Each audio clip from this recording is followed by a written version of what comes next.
ეს არის გზა მინდვრიდან საწყობამდე. დღეს უნდა განახოთ ეს კარტოფილი რა გზას გადის მიწიდან საწყობამდე, როცა ხდება მოსავლის აღება. რა უნდა გავითვალისწინოთ, რა პროცესები ხდება და რა არის ყველაზე მნიშვნელოვანი იმისათვის, რომ შევინარჩუნოთ ხარისხი გრძელვადიან პერიოდში. მოკლედ, წავედით.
მოგესალმებით ძვირფასო მეგობრებო, დღეს ვიმყოფებით კარტოფილის მინდორში. დღეს განახებთ სრულ გზას მინდვრიდან საწყობამდე. მოკლედ კარტოფილის მოყვანა საქმის ნახევარია, რეალურად ეხლა იწყება მოსავლის აღება, ყველაზე რთული ეტაპი. კარტოფილი უნდა ავიღოთ, შესაბამისად დავახარისხოთ და გადავიტანოთ საწყობში, სადაც უკვე რამდენიმე თვის განმავლობაში შევინახავთ და მივაწვდით ბაზარს. სანამ კარტოფილს ავიღებთ, აუცილებელია გავიგოთ კარტოფილის კონდიცია, შესაბამისად უნდა ამოუთხაროთ მიწიდან და შევამოწმოთ თქვათ კანის მომწიფება, კანის კონდიცია, ანუ ეს კანი არ უნდა ძვრებოდეს, აი ესე თითით უნდა გავსინჯოთ და როგორც კი უკვე შევხედავთ, რომ კანი შესაბამისად უკვე გამაგრებულია, შემდეგ უკვე შეგვიძლია დავიწყოთ შევიყვანოთ კომბაინი და დავიწყოთ ამოღება. დღეს განახებთ პროცესს თანმიმდევრობით, თუ როგორ ვიღებთ კარტოფილს, კარტოფილის მოსავალს. დღეს საქართველოში ძირითადად აღება ხდება ხელით და ეს ძალიან გაწელილი პროცესია დროში. ჩვენს მეურნეობაში ბოლნიში უკვე მე-7 წელია, რაც ვიყენებ კომბაინს, ორკვლიან კომბაინს, რომლითაც ვიღებთ კარტოფილს, შემდეგ უკვე გადადის აღებული კარტოფილი კომბაინის ბუნკერში, ბუნკერი იცლება მანქანაში, უკვე მანქანა მიდის საწყობში, სადაც მოწყობილია სორტირების ხაზი, ხდება ჩაცლა და იქ უკვე თქვათ გასუფთავება გაყოლილი მიწისგან, გოროხისგან, ქვისგან და ასე შემდეგ და ასე შემდეგ. ანუ უკვე გასუფთავებული კარტოფილი გადადის ხის ყუთებში, რომელიც დაახლოებით ტონა 100-ის ფარგლებში მერყეობს წონა. შემდეგ უკვე ხის ყუთი იწონება და შედის სპეციალურ კარტოფილის საწყობში, სადაც არა მარტო ტემპერატურის კონტროლია საჭირო, არამედ ტენიანობის, ნახშირორჟანგის და ასე შემდეგ და ასე შემდეგ. რადგან კარტოფილი არის ცოცხალი ორგანიზმი, საჭიროებს ძალიან ზუსტ და სათუთ მოპყრობას იმისათვის, რომ ჩვენ აღებული თავდაპირველი ხარისხი მაქსიმალური პერიოდის განმავლობაში შენახვის დროს შევინარჩუნოთ. შესაბამისად, ყოველდღიურ რეჟიმში ხდება კონტროლი, როგორც ვიზუალური კონტროლი, ასევე ხდება პროგრამული კონტროლი და შესაბამისად თუ რაიმე შესაცვლელია პარამეტრებში, კონდიციის შესაბამისად ვახდენთ კორექტირებას. ამ ეტაპზე თქვა კარტოფილის გულის ტემპერატურა იზომება, დღეის მონაცემებით რაც გვაქვს დაახლოებით 25 გრადუსია გულის ტემპერატურა, იყო თქვა წინა წლებში 30, 32, 35 გრადუსიც, რაც ექსტრემალურია, მაგალითად თუ ავიღებთ ახალქალაქის ზონას, როცა ხდება იქ მოსავლის აღება, დაახლოებით საშუალოდ 15 გრადუსია, რაც უკვე საშუალებას იძლევა, რომ მარტივად მოვახდინოთ კარტოფილის კონდიცირება 8 გრადუსამდე. ანუ ჩვენ ვინახავთ კარტოფილს 8 გრადუსზე გრძელვადიანად დაახლოებით 8, 9, 10, 11 თვის განმავლობაში და მიზანია რომ თქვათ მაქსიმალურად პირველადი სახე შეუნარჩუნოთ კარტოფილს, არ აგვიღოჯდეს, არ გამოგვიშრეს, არ დაგვირბილდეს და თქვათ შაქრები არ აიწევს. ანუ როგორც კარტოფილი სტრესს მიიღებს, ან სტრესში მოხვდება სტრესულ გარემოში, მასში არსებული სახამებელი გადადის შაქრებში, რაც საბოლოო ჯამში საწარმოო კარტოფილში იწვევს პრობლემას, იმიტომ რომ არმოების დროს შაქარი იწვება და შესაბამისად შავდება. აი თუ გიყიდიათ ბაზარში კარტოფილი და ტაფაზე დაგიბრაწიათ, ზოგ შემთხვევაში არის ხოლმე რომ ოქროსფრად იბრაწება, ზოგ შემთხვევაში შავდება. ანუ ის რომელიც შავდება, შესაბამისად მაღალი შაქრები აქვს, რა თქმა უნდა ვიცოდეთ ისიც რომ კარტოფილში არის სხვადასხვა დანიშნულების ჯიშები, მაგალითად არის სასუფრე კარტოფილი, რომელიც საქართველოში დაახლოებით 99%, რაც ბაზარში და სუპერმარკეტებში იყიდება, ეს არის სასუფრე, ანუ იქ არის მშრალი მასა დაბალი, ანუ მეტი წყლის შემცველობა აქვს და შაქრები მაღალი. შესაბამისად, ამის ხარჯზე უფრო დიდი ტუბერები იზრდება, მოსავლიანობაც უფრო მაღალია და ფერმერისთვის უფრო შედარებით მომგებიანია, თუ არ ინახავს გრძელვადიანად და ეგრევე ყიდის. რაც შეეხება საწარმოო კარტოფილს, აქ არის ორი ტიპი, არის საჩიფსე კარტოფილი და საფრიე კარტოფილი. საჩიფსე კარტოფილი არის უფრო მომრგვალებული ფორმის, საფრიე არის უფრო მოგრძო ფორმის, რადგან ჯოხები გამოვიდეს უფრო გრძელი. შესაბამისად, აქ მთავარი პარამეტრია მშრალი მასა, უნდა ქონდეს რაც შეიძლება მაღალი, დაახლოებით 22-23%, იმისათვის რომ გრძელვადიანად შევინახოთ და ასევე შეწვის დროს ნაკლები დანაკარგი იყოს და იყოს ხრაშუნა. და მეორე პარამეტრი ეს არის შაქრის დონე, რომელიც აუცილებელია შევინარჩუნოთ მინიმალურ ზღვარზე, რადგან შეწვის შემდეგ არ მოხდეს შაქრების დაწვა და შესაბამისად ეგრეთ წოდებული გაშავება. შენ თუ ეს ვიდეო ჩართე, ესე იგი სწორ ადგილას ხარ და აფასებ და გვერდში უდგახარ სოფლის მეურნეობას, რეალურად ჩვენ რასაც მივირთმევთ, რასაც მოვიხმართ, თითქმის 99% არის სოფლის მეურნეობის პროდუქტი, ხო? სოფლის მეურნეობა მიწიდან რეალურად ქმნის იმ დოვლათს, რასაც მერე საბოლოო ჯამში ეკონომიკის ყველა დარგისთვის მნიშვნელობა აქვს და მთლიან შიდა პროდუქტში მნიშვნელოვან როლს თამაშობს. სოფლის მეურნეობა არის სასურსათო უსაფრთხოების ერთ-ერთი მთავარი ქვაკუთხედი და სოფლის მეურნეობის გარეშე რეალურად არც არაფერს არ აქვს აზრი. უბრალოდ ადამიანები ვერ ვიცოცხლებთ საკვების გარეშე და შესაბამისად მნიშვნელობა აქვს იმას, რომ თქვენი ერთი დალაიქებით, მხარდაჭერით, ვინც სოფლის მეურნეობაში ჩართული ვართ, მივიღოთ мотиваცია, რომ უფრო მეტი საქმე გავაკეთოთ. ამ ვიდეოს მიზანიც ის არის, რომ გაგაცნოთ რეალურად რა და როგორ ხდება სოფლის მეურნეობაში და ეს სულ ყოველთვის ვიძახი და ეს არის ჩემი პოზიცია, რომ სოფლის მეურნეობა არის პირველი ელიტარული სფერო ეკონომიკაში, რომლის გარეშეც ნებისმიერ სხვა სფეროს განვითარებას აზრი ეკარგება. AI კარგია, მეგობრებო, მაგრამ AI ვერ მოიყვანს კარტოფილს და თქვენ მერე ვერ შეჭამთ თქვენთვის საყვარელ ფრის ან ჩიფსებს. მარტო ეს რო ვთქვათ და ნუ ვერ შეწვავთ კარტოფილს, ბევრს გიყვართ ალბათ კარტოფილიც და აფაზე ბევრჯერ დაგიბრაწიათ. მოკლედ, გამოიწერეთ არხი, დაალაიქეთ ვიდეო და აუცილებლად უყურეთ ბოლომდე ამ ეპიზოდს.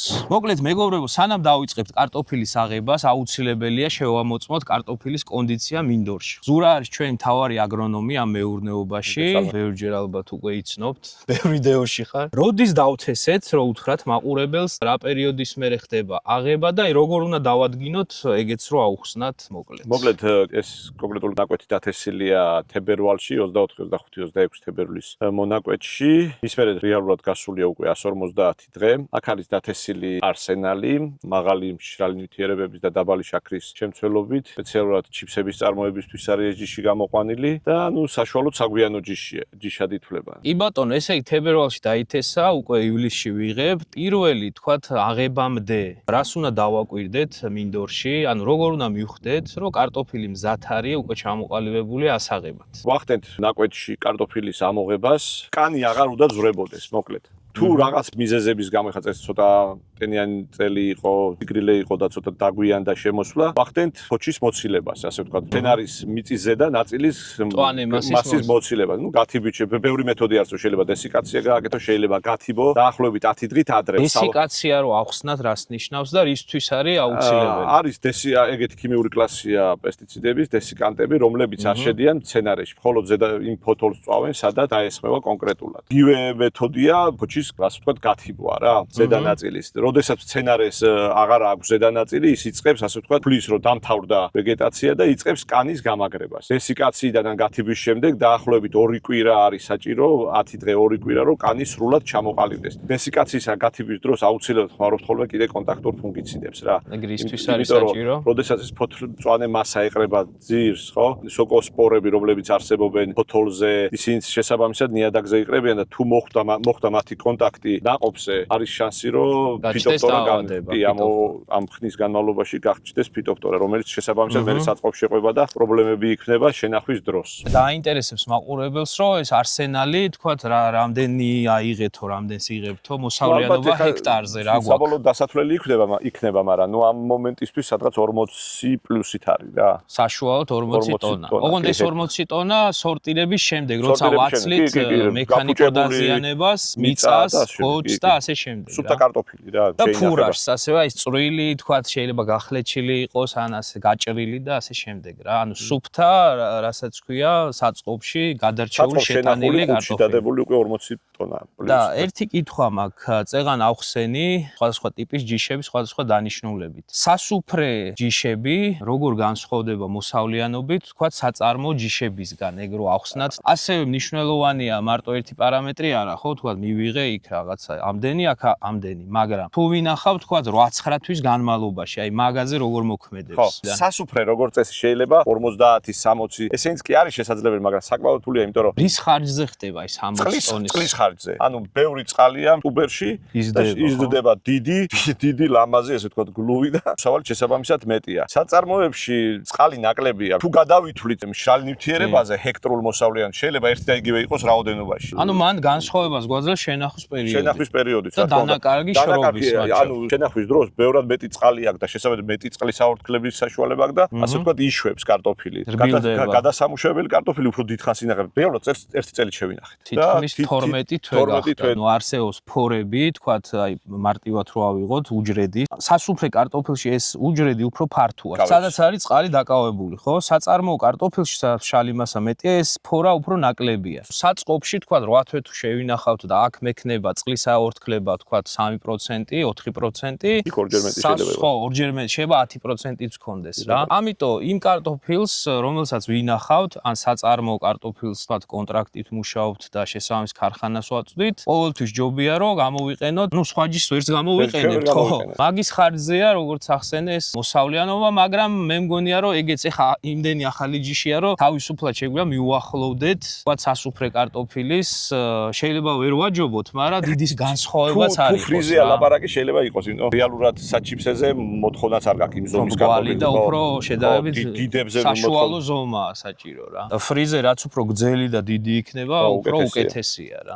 ხო, კიდე შეიძლება საინტერესო ის იყოს, რომ აი რომ დავასრულებთ მოსავლის აღებას, როგორ ვახდენთ მიწის მომზადება შემდეგი წლისათვის. ანუ რა უნდა გავაკეთოთ აუცილებლად. ხო, ნუ ეხა ჩვენ შემთხვევაში, სადაც კარტოფილი აქ დაბრუნდება მხოლოდ 2 წლის მერე. ანუ როტაციას ვაკეთებთ. ყოველ მესამე წელს შეიძლება მოხდეს. დავაბრუნოთ აქ. ეხა ამ შემთხვევაში ეს ეხა ჩვენ ვემზადებით აქ ჭარხლის დასათესად. რეალურად კარტოფილის მოსავლის შემდეგ აქ საკმაოდ დიდი რაოდენობით საკვები ელემენტები რჩება. როგორც კი ავიღებთ ეხა ამ კარტოფილს, დავდისკავთ. ამ ძიმე დისკით გადაიდისკება, სადღაც 15 სანტიმეტრზე ჩადის, დავაცდით ერთი კვირა, კიდე გადავდისკავთ, მერე უკვე გავაკეთებთ ვაზუებს და დავთესავთ ჭარხალს. და მაგ ვიდეოს შემოგთავაზეთ ნოემბერში სავარაუდოდ. ახალი კომბაინით და კომბაინის აწყობის ვიდეო ვისაც არ გინახავთ, აგერ ამონათდება და შეგიძლიათ გადახვიდეთ და ამ ვიდეოს შემდეგ უყუროთ როგორ ავაწყეთ საქართველოში პირველი ჭარხლის კომბაინი თანამედროვე.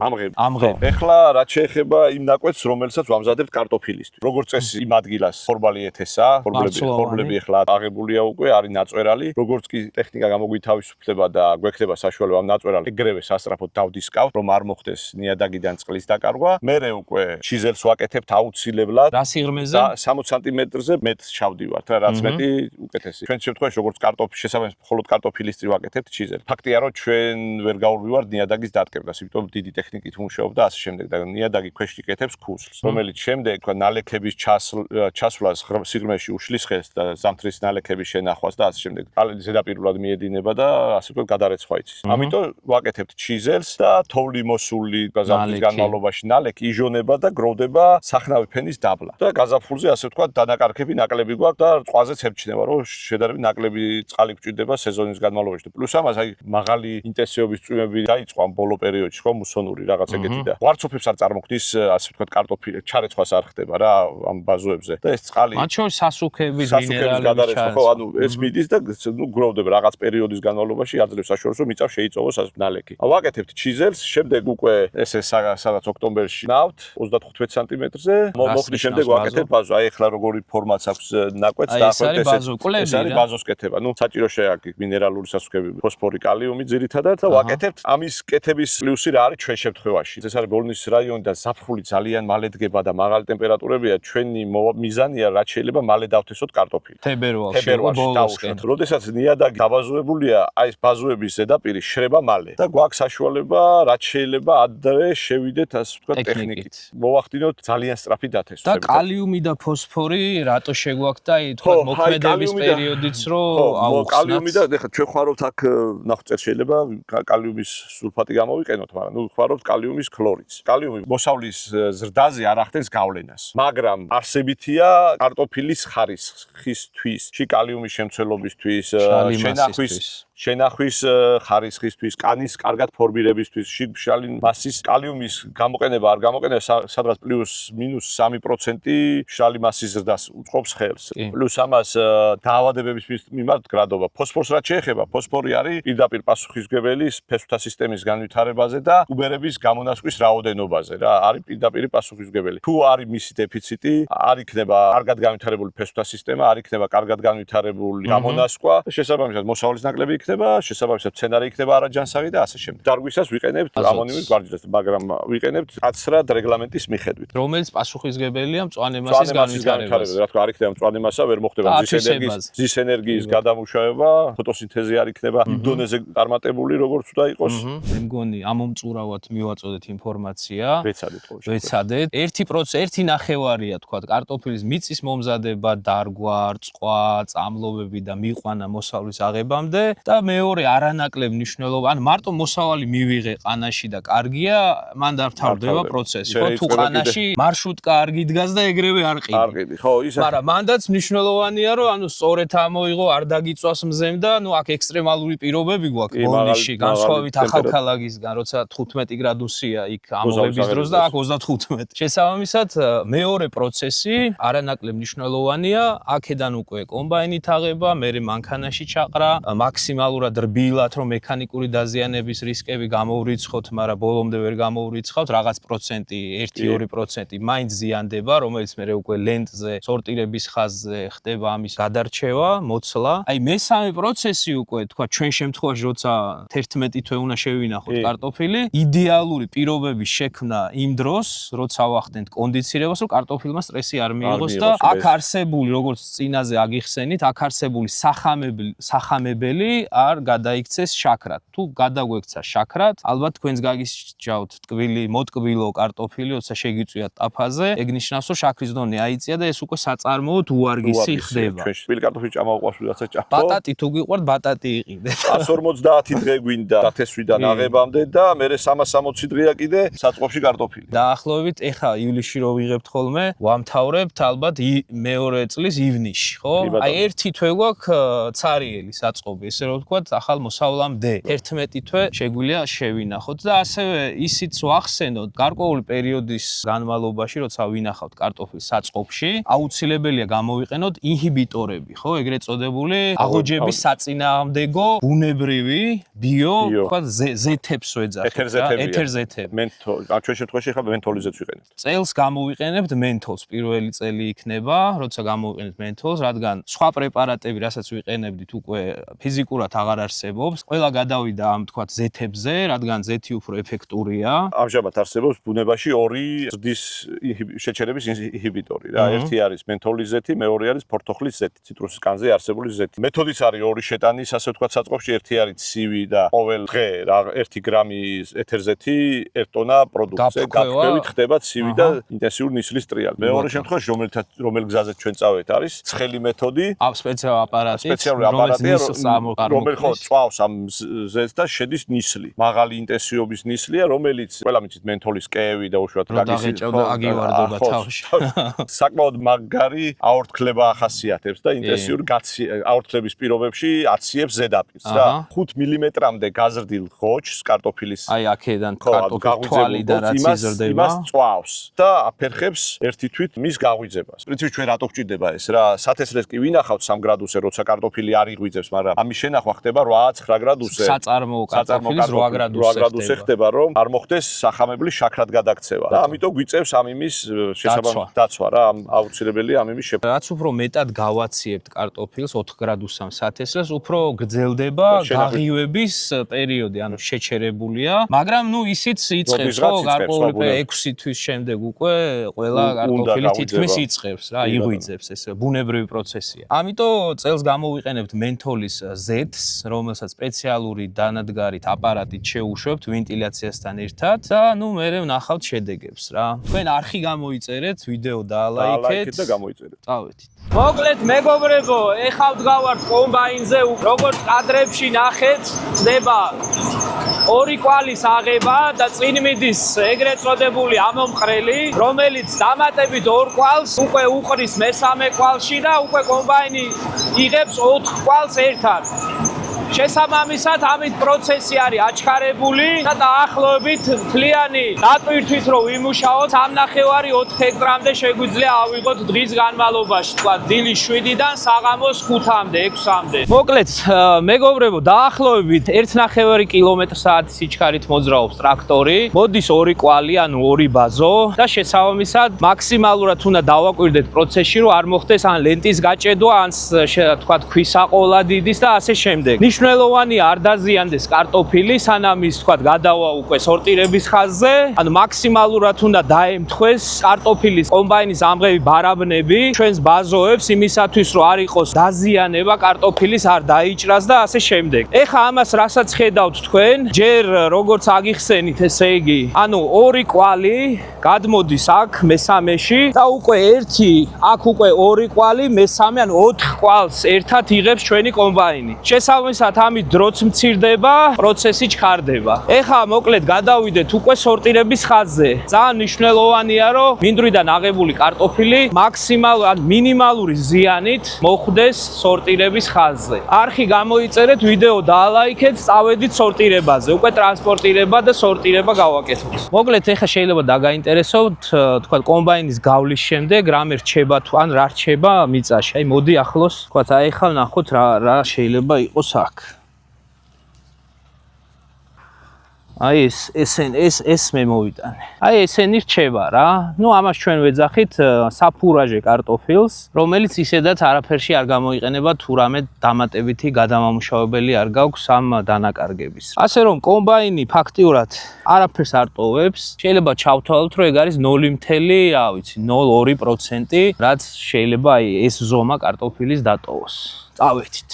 მოკლედ მეგობრებო, გადმოვინაცვლეთ ეხა სორტირების ხაზია, უკვე ნახეთ კადრებში. აქ ხდება უკვე მინდვრიდან მოწოდებული კარტოფილის სორტირება და ბატონი თენგო, ტექნიკური მენეჯერი ჩვენი მეურნეობის აგვიხსნის, რამდენია თქვა წარმადობა საათში ამ სორტირების ხაზის და რას ვაკეთებთ დღეს. ყველაზე მნიშვნელოვანი საკითხი აქ არის კარტოფილის დროულად მიღება, იმისთვის რომ არ დაკარგოს თავისი სასაქონლო ხარისხი. მიღება პროდუქტის ხდება აი ბუნკერში, მიმღებ ბუნკერში და ეს ქალბატონები ახდენენ ამ კარტოფილის სორტირებას, ასუფთავებენ. მიწისგან შეიძლება თქვა იყოს შემოყოლილი ან კარტოფილი დაზიანებული, რომელიც შენახვისთვის უვარდისი იქნება. რა პროცენტია რაც მიდის ნაგავში? ნუ რადგან ვარჩევთ, ესე იგი რაღაც დანაკარგიც გვაქვს აუცილებლად, ნუ მაგრამ არ არის დანაკარგი დიდი იმის გათვალისწინებით, რომ კომბაინით ვიღებთ, იქ არ ხდება პროდუქტის გაჭრა, არ ხდება დაზიანება. ნუ მინიმალურია, მაგრამ მაინც 1-2% შეიძლება შეადგინოს. სეზონის დასრულების შემდეგ ზუსტი პროცენტი გვეცოდება. შევაჯავ.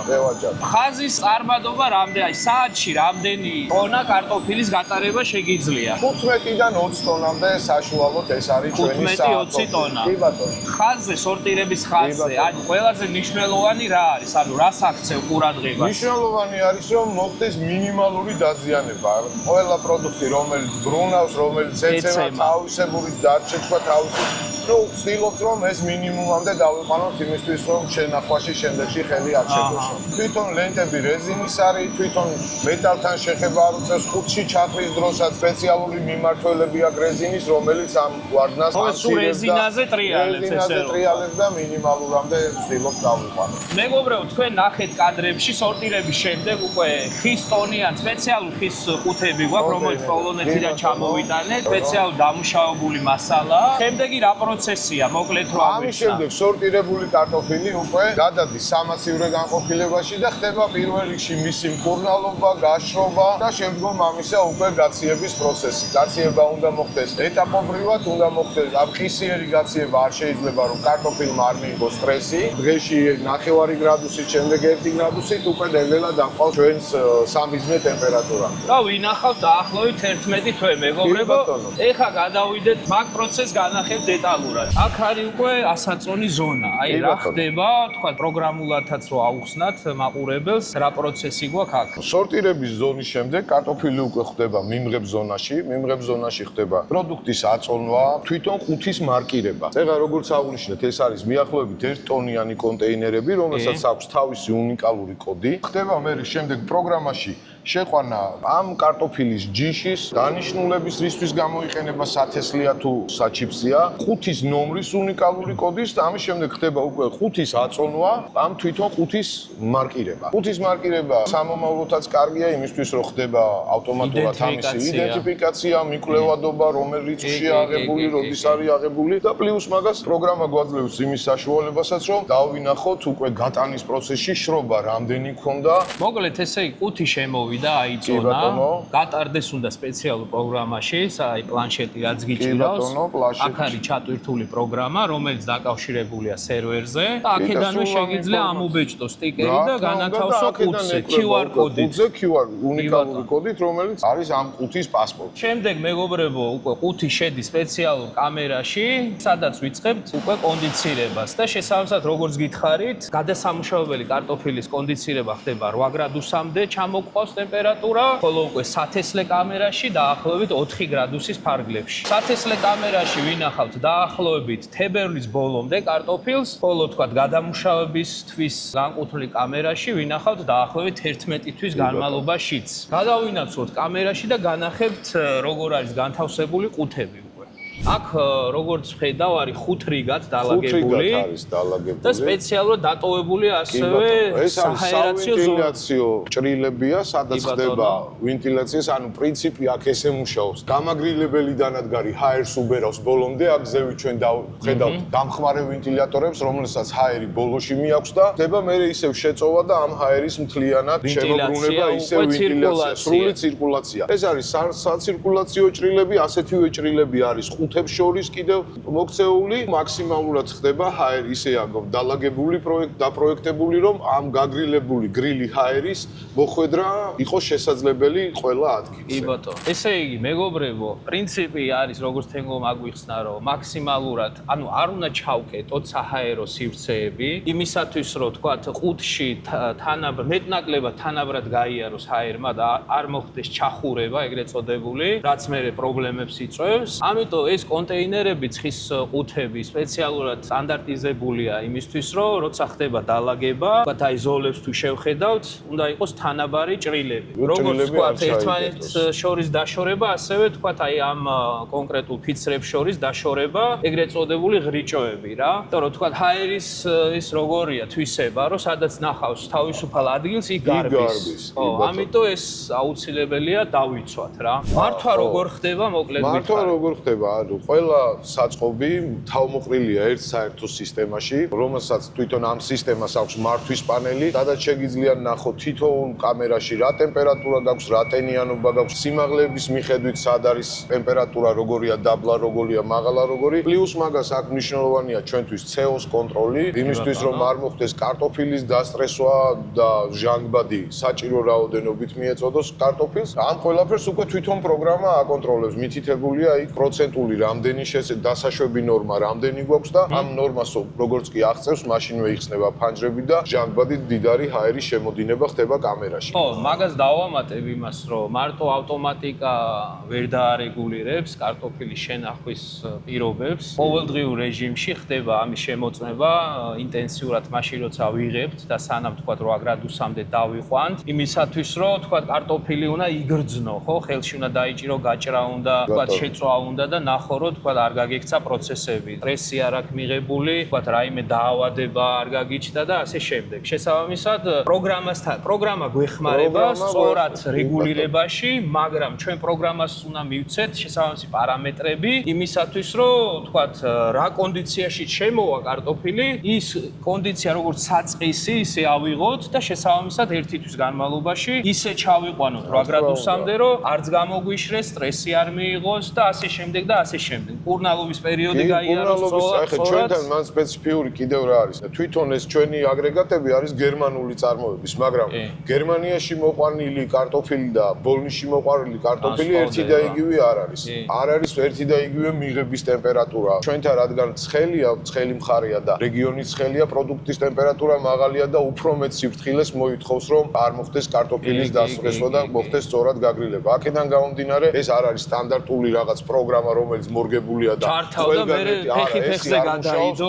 ანუ ეს როგორც აღნიშნე, კარტოფილი უნდა იგრძნო და ის პროგრამა უნდა მოარგო მერე ამას, რომ მიიღო კარგი სწორი ეფექტი. ევადობას რაც შეეხება, ჯამში გვაქვს რამდენი? 2000 ტონაზე მეტი შეგვიძლია. 2000 ტონაზე მეტი შეგვიძლია შევინახოთ. შედარებისთვის უნდა ვთქვათ, რომ თქვათ ტრადიციულ პადოლებში, ეგრეთ წოდებულ სარდაფებში, როგორც ინახება კარტოფილი, ნუ ეხა ის შედარებით ნაკლებ ექსტრემალურ პირობებში, ახალქალაქი რო ავიღოთ რა, იქ რო ვიღებთ კარტოფილს, არის დაახლოებით 10-15 გრადუსი. შესაბამისად, კარტოფილი უკვე იმ კონდიციაშია, რომ მარტივად შეიძლება იმ 8 გრადუსამდე ჩაყვანა. იქ ნუ შეიძლება 4-მდე ჩაიყვანო რა. მაგრამ სარდაფებში, თქვათ, შესაბამისი განიავების გარეშე, რადგან ეს CO-ს გამოყოფს და უკვე CO მე ამისთვის სტრესია თუ არ მოხსენი, ამ ყველაფრის პირობების შექმნის გარეშე დანაკარგიც მაღალია. ჩვენი დანაკარგი უკვე გარჩეული, დასორტირებული, მოხსნილი მიწა და ყველაფერი ზედმეტი რაც უნდა მოიხსნას, ამ ყველაფრის გათვალისწინებით, ანუ გამოკლებით, შენახვის პერიოდში გვაქვს დაახლოებით 5-6%. ესეც წყლის შრობა, ხო? ეს შრობა, თორე თვითონ პობის და თვითონ პროდუქტის გაფუჭების ძალიან მინიმალური თითქმის. და ბევრი ფერმერია, თქვათ, ტრადიციულ სარდაფებში, სადაც, რა ვიცი, გაზაფხულზე ხოლმე გამოიტანენ და გადაყრიან 20-25%-ს მოსავლის რა. და ეგეც საბოლოო ჯამში გასათვალისწინებელი ფაქტორია, რომ შე როცა, თქვათ, შეგიძლია რომ ეგრევე გაყიდო, გასაგებია, მაგრამ როცა ინახავ, ერთია რომ მოსავალი აიღო, როგორც გითხარით და მეორე არანაკლებ მნიშვნელოვანი პროცესია შენახვა. ვერავინ ვერ დაასორტირებს კარტოფილს ისე და ვერ გაარჩევს, რომ შიგნით დამპალი ან დაზიანებული პობისკენ მიდრეკილი პროდუქტი რაღაც არ შეყვეს 1-2 წელი. მაგრამ სწორი ვენტილაციის პირობებში ხდება ამ დამპალი კარტოფილის მუმიფიცირება, რომელიც შრება და ის გვერდზე მყოფ კარტოფილს უკვე საფრთხეს აღარ უქმნის. ჩირივით ხდება რა. ჩირი ხდება რა ჩვეულებრივად. თუ არ არის სწორი ვენტილაცია, ის დამპალი უკვე გვერდზე მყოფ კარტოფილებსაც ასველებს და პობისკენ მიდრეკილს ხდის მასთან. მოკლედ, მეგობრებო, მე მგონი დეტალურად აგიხსენით დღეს, როგორ ხდება კარტოფილის აღება მინდორში, როგორ ხდება სორტირება და როგორ ხდება შენახვა. რა უნდა დავიცვათ, რა უნდა გავითვალისწინოთ. ხო, უნიკალური პროცესი გვაქვს საქართველოში. ნუ ვისაც გაქვთ დაწერეთ კომენტარებში მსგავსი თქვა კომბაინით აღება, სორტირება, შენახვა და ამ ტექნოლოგიით მე უკვე გრძელვადიანი კონდიცირება. უნიკალურია, ამიტომ გიზიარებთ თქვენს ამ ვიდეოს. ამიტომ თქვენგან ერთი რამე გვჭირდება, რომ ეს ვიდეო დაალაიქოთ, არხი გამოიწეროთ, რომ მომავალში ჩვენც мотиваცია გქონდეს, რომ უფრო მეტი შევთავაზოთ. ჩვენ ვაჩვენოთ უკვე ჩვენს მომხმარებლებს, მაყურებელს, როგორ შევინახავთ 10 თვე ამ კარტოფილს. ამიტომ გამოიწერეთ არხი. დაგემშვიდობებით, კარგად გრძანდებოდეთ. აბა ჰე.